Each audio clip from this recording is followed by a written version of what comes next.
So this week we are filming a short called Lightsabers for Men. I was arrested at Disneyland! It's also an excuse to do like 20 different silly lightsaber effects. So Josh, myself, and Matt are going to be sitting down and spending this week cranking on lightsabers and trying to make them look cool. But lightsabers have been around for a long time, and there's a lot of different ways to do lightsabers. So first things first, I want to talk to you a little bit about lightsaber history. So gentlemen, I want to talk to you a little bit about lightsabers, specifically lightsaber history. Star Wars has been around since the 1970s, which puts it at about 43 years old or so, 44. Like, I don't remember much of Star Wars. The only time I've watched Star Wars was when I was 12 years old, and I haven't watched it since. I didn't think they were that great, to be honest.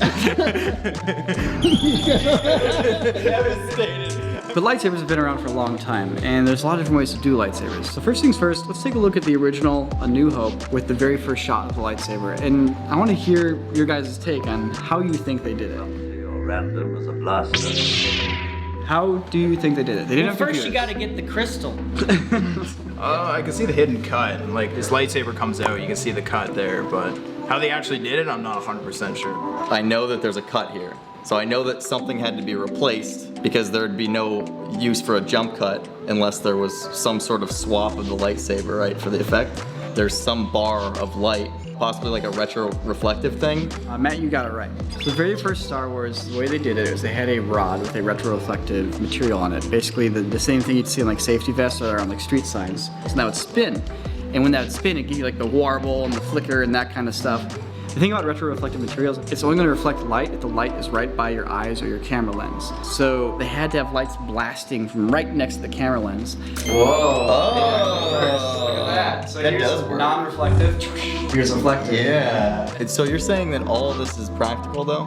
Well, here's the thing, it's hard to see the original lightsabers these days. The original Star Wars has been like erased from the internet and the world. There's like 6 versions of the original Star Wars, and they're all a little different. The spinning retroreflective material, they got rid of that. So what was the next thing? How do you think they did the next set of lightsabers in Empire Strikes Back? At this point, it would be like, I don't know. Are we talking something where it's like they're actually painting on the film now? They are doing rotoscoping. They are doing rotoscopes. So they literally had an artist go in there, project them frame by frame, and then paint where the lightsabers were with like black paint, and you can do a mask with that they're then using to shine light through onto the film, giving you actual exposed film as if somebody was actually shining a light there, and giving you actual glow that's caused from the light passing through a real lens, diffusing through actual film. It's also the same way they did their lasers. So that takes us to the Phantom Menace. How do you guys think they did lightsabers for the Phantom Menace? I think they must have went frame by frame, like kinda, that's when they had computers, I'm guessing, right? 99? The Matrix came out in 99, Josh. The lightsabers and the prequels are about as basic as they come when it comes to visual effects. They used to be incredibly difficult, and now they're quite possibly the easiest VFX shot you can do. But in the early days of digital VFX, lightsabers were a super monotonous task because you'd have to be in Photoshop or something, and you'd have to do it with shape layers and masks and go through, and you'd have to move all 4 corners of this rectangular mask frame by frame by frame by frame, and you would have to actually calculate in the motion blur. That's something people don't really realize about lightsabers, is when you swing them, you don't get a blade, you end up with like a giant fan. But thanks to Video Copilot's Saber, which is a free plugin for After Effects, lightsabers have never been easier. The lightsabers in the prequels are very plain compared to like what lightsabers look like in current movies and what they look like back in the old movies. It's a great way of getting it done. You know, it's a glowing rod for sure, but you lose out on a bunch of flicker and a bunch of form. And also, because the glow is all done in post, you don't get the really crazy organic blur that you get from actual light effects. Like, it's not actually passing through lenses. Then if we go and we look at the most current version, now you're getting Disney money put into your Disney lightsabers. money, yeah. And it's no longer a 2-dimensional effect. You're actually getting 3D tracked shapes with like, you know, fuzzes on the edge. There's shape and dimension there. And another interesting effect is that motion blur. Motion blurring an object is like lowering the exposure on it. The faster something moves, the less time it has to shoot photons from the position it's in. So if you have a really bright light and you streak the light really fast, you're gonna get a dimmer streak than as if you just kept the light in one spot. Now back in the day when they had lightsabers and they're swinging them around, it's just one white wash, right? The exposure doesn't change at all. But if you look at the lightsabers from the new Star Wars films, you notice at the tips, the color starts coming down, the white starts to go away, and you start to get color coming in at the tip of the lightsaber, whereas the center starts to stays really glowy. You know, simulations trying to basically act like what would happen if we actually filmed this for real. What are all the steps that would happen to those photons on their way to the camera? There's one other thing that they're doing, and this is subtle. Because we live in the future, and we've invented LEDs, which did not exist back when they filmed the original Star Wars, we can now put lights in the lightsaber props. And so we have lightsabers that actually cast light on the talent. In all the other Star Wars films, except for maybe some of the prequels, you don't have that. They couldn't do anything like that. They'd have to draw it in by hand or, you know, simulate it. So knowing what you guys do about this process now, you know, all these different ways you can make lightsabers, I'll pose you a question. How would you make a brown lightsaber? George Lucas is like, look, it's my dying wish to have a brown lightsaber in Star Wars, and it has to look good. And you're like, the brown's kind of a darker color, and he's like, yeah, figure it out. What do you do? We should just shine some lights in front of some turds and see what happens. So, because the problem that you have to deal with when you start getting into weird colors is that, like, A, the core of the lightsaber might not necessarily be white, and the only reason it's white is because it's so bright that the camera can't expose it. Like, in reality, you should be able to expose the camera down, and then the core would actually just become the color of the lightsaber. How do you glow something that's not a bright color? Because a glow has to be a certain color. If I'm shining, like, a bright blue flashlight and the light is so bright that it's white, well, the fringe has to be, like, a really saturated blue, because that's what's happening is you're pulling down the exposure from that. But you can't like go to a like, oh, I'm shining a bright brown light and then the glow is brown. Or a black light and the glow is black. What does a camouflage lightsaber look like? Oh, I want to find out what a camo lightsaber looks like. What does a bacon lightsaber look like? Are we gonna do a lightsaber with like a bunch of bacon like wrapped around it? Like Is a bacon lightsaber like a bacon dog situation, or is it the bacon itself? That's the problem we're going to try to solve with this video. We're going to try to do lightsaber colors that you've never seen before. Tactical olive green, jet black, blaze orange for hunting safety, woodland camo, tactical tan, leather. What I'm talking about is lightsabers for men. Not just like little boys, Padawans. Real men don't carry red lightsabers. Red is just dark pink, and pink is for little girls. This video, which we're gonna shoot tomorrow, is basically, imagine like, you know, those like soap for men commercials that you see. They're still using whatever bar their mommy bought for her little man. It's basically the same deal. Super obnoxious. So this is the same vibe. So it starts. Although, honestly, that soap, it is better.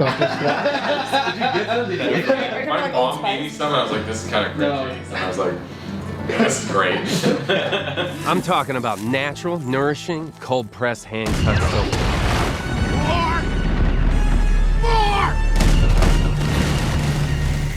While the team's shooting the manliest lightsaber video ever, me and Nick wanted to have a manly day of ourselves, which is why we're excited to tell you about today's sponsor, Bespoke Post. they sent us a bunch of like camping and outdoor gear. Christian and I are like, guess what? We have some acreage out back. Let's go utilize it. Look, if you're a guy or a girl who loves outdoors and camping, or even just very high quality items, Bespoke Post is probably the best service for you. Christian and I are actual natty subscribers to this service. We have been for almost a year now. I love all the products they send us every single month. Every month they send you a box full of gear. You basically just fill out a preference quiz at the beginning of it and they give you a cool lineup of constantly changing items every month. You have some say in what you get. Like if you don't like the box they select for you based on your interests, you can swap it out for another one you like. And there's a bunch to choose from. To help out during COVID-19, they've purchased $53 million of products just from small businesses. They're really committed to supporting lesser known small businesses right here in the US that existed before the pandemic and will continue well after. Today they hooked us up with a bunch of outdoors gear. Check it out. It's a nice little tackle box. It's like a waterproof box. Surviving the great outdoors. Custom stuff. What, with a your wire hand. saw? Dude, let's test this out. Let's cut a piece of wood. Oh. Oh, wow, look at that. There's also this concentrate box that they sent us. Comes with a coffee bean tray, a coffee mug, all made out of concrete. And if you want some coffee, you can brew it in this Primula cold brew coffee brewing kit. This all comes in one box. As if they didn't hook us up with enough stuff, they sent us the grill kit, dude. My friends call me the grill master because on the weekends I like to grill it up. It comes with this nice kitchen towel. Comes with this nice oil spreader, but the main ingredient here, these fun little kebab grillers. Slam it down. Kebabs being made. If you're a big grill guy, the grill kit's got everything you need.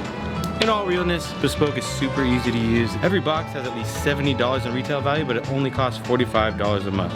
So to get 20% off your first box, go to bspk.me/corridorcrew20 or click the link in the description below and enter Corridor Crew 20 at checkout to get 20% off. The great outdoors. I hate LA.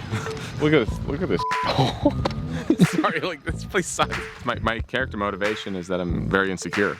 Someone made fun of my purple lightsaber, and so I started this company to prove to them that I'm not a pussy. Just slap a lens on a potato and let's get this shoot started. Real men don't give a about camera settings. All right, you guys set? Yep. Hey man, listen up! Are you tired of these pussy-ass lightsaber colors like baby blue and purple?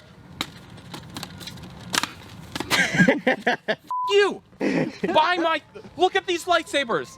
When I was a young child, I bought a purple lightsaber. And everyone made fun of me for years, to the point where I had to leave school and I was expelled. I went through a Great Depression and I started this company. I won't stop making bad jokes until one of them is good. Cut. Okay. We got deluxe models!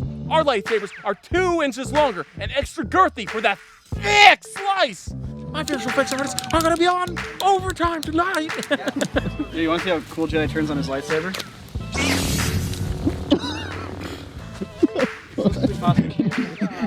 And introducing our stealth saber. It's invisible! Oh.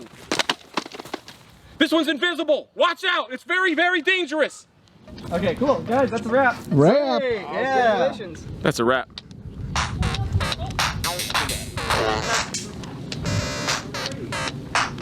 So we've explained to you how they did all different style of lightsaber effects. What about something like impossible, like a black lightsaber, right? Now I'm sure you've heard of like a dark saber or the black lightsabers. You know, it's a common thing in the fringe Star Wars canon. To make a black lightsaber is going to require us to do a very different technique than how they've done lightsaber effects. In order to have darkness, you must have light. In order to have peace, you must have war. So in order to make this black lightsaber feel dark, I need to actually have a glowing fringe around the outside that's very subtly raising the brightness around it so that that darkness feels extra dark. So I can go through and little by little I can add these dark fringes. Now the thing that makes this special, and it's not just your average black fuzz, I'm going to put on a mode called soft light. And it's going to take the colors underneath and it's going to raise their saturation as it lowers the brightness. It's a pretty cool effect and it really gives this feeling of like burned film that feels like it's sucking the light out. What about that white halo we were talking about? Well, I actually have that here.